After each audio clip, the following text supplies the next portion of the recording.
मोबाईलचे दुष्परिणाम आणि आपण जे पाहिलेत तुमची गाई तुम्ही शॉपिंग मध्ये बिझी नाही शॉपिंग ठेवा बाजूला या की नाटक बघायला या की नाटक बघायला हो या की नाटक बघायला या की नाटक बघायला हो या की बघायला राम राम मंडळी राम राम राम राम तुमच्या समोर एक विषय मांडायचा आहे कंकाईशय कंकाईशय म्हणजे लय जीवनाचा विषय कंकाईशय कंकाईशय मोबाईल पाहण्यामुळे आपले डोळे खराब होत जातात होय बरोबर आहे आपण आपले बालपण होय बरोबर आहे यावर आम्ही एक पथनाट्य सादर करीत आहोत व्हॉट्सअप आले फेसबुक आले अरे इंस्टाग्राम हाय हल्ले हॅलो आले स्वप्ने झाली लांब लांब आम्ही एक पथनाट्य करणार त्या पथनाट्याचं नाव आहे मोबाईलच्या अतिक्रमणात आणि हरवलेले बालपण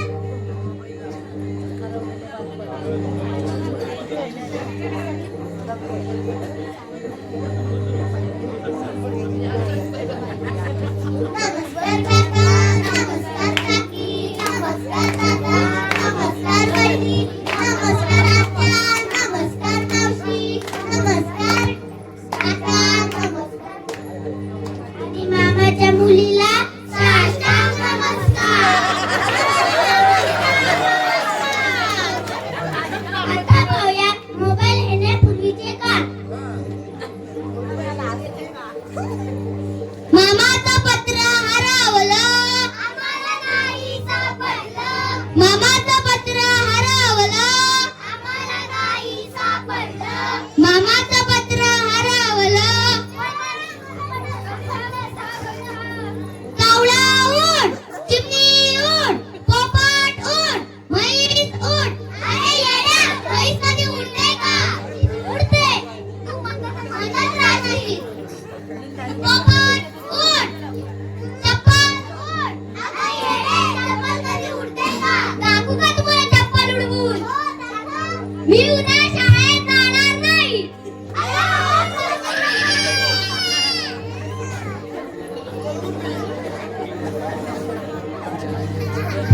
आता पाहूया मोबाईल आल्यानंतरचे काम मोबाईल आलं बघा आमचं मोबाईल आले तेव्हा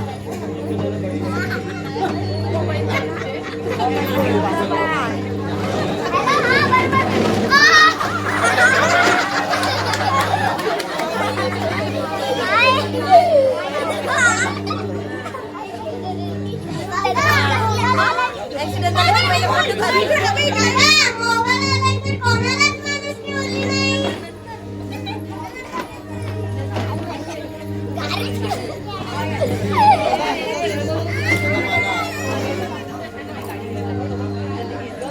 आता पाहूया मोबाईल येण्यानंतरचा अजून एक किस्सा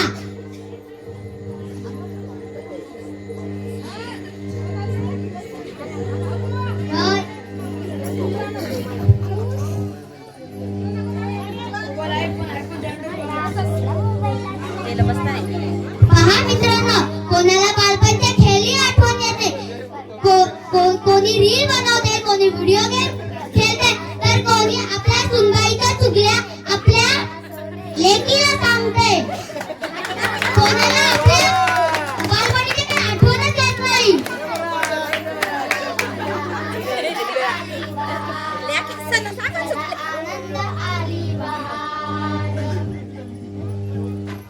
आता पाहूया मोबाईल आल्यानंतरचा अजून एक घरातला किस्सा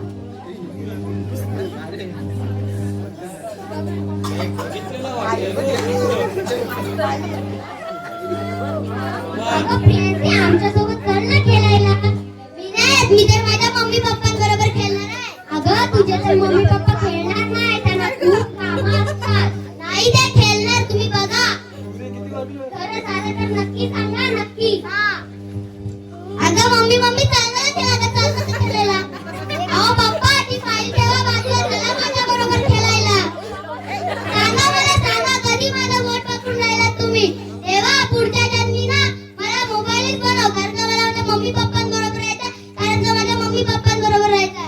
आम्ही त्या काळातले खेळ खेळायचो तेच आपण आज खेळूया. थांबा, मी लगेच आले. हे खरं झालं ना? तुमच्या लोकींचे मम्मी पप्पा तर नाही खेळत, पण माझे मम्मी पप्पा तर माझ्या बरोबर खेळतात. सॉरी, आम्ही येऊ का तुमच्या सोबत खेळायला?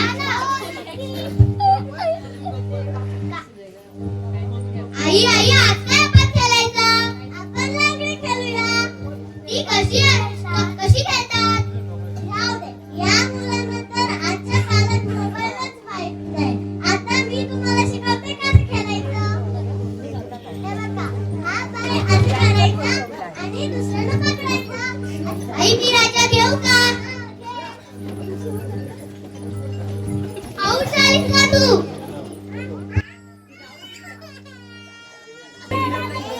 मोबाईलपासून लांब राहा. जास्त मोबाईल पाहू नका. मोबाईल पाहिल्यामुळे आपले डोळे खराब होतात. मोबाईलचा जास्त वापर केल्याने डोळे चिडतात. स्वतःच्या मोबाईलमधून निघणाऱ्या रेडिएशनमुळे हृदयविकाराचा धोका देखील उद्भवतो.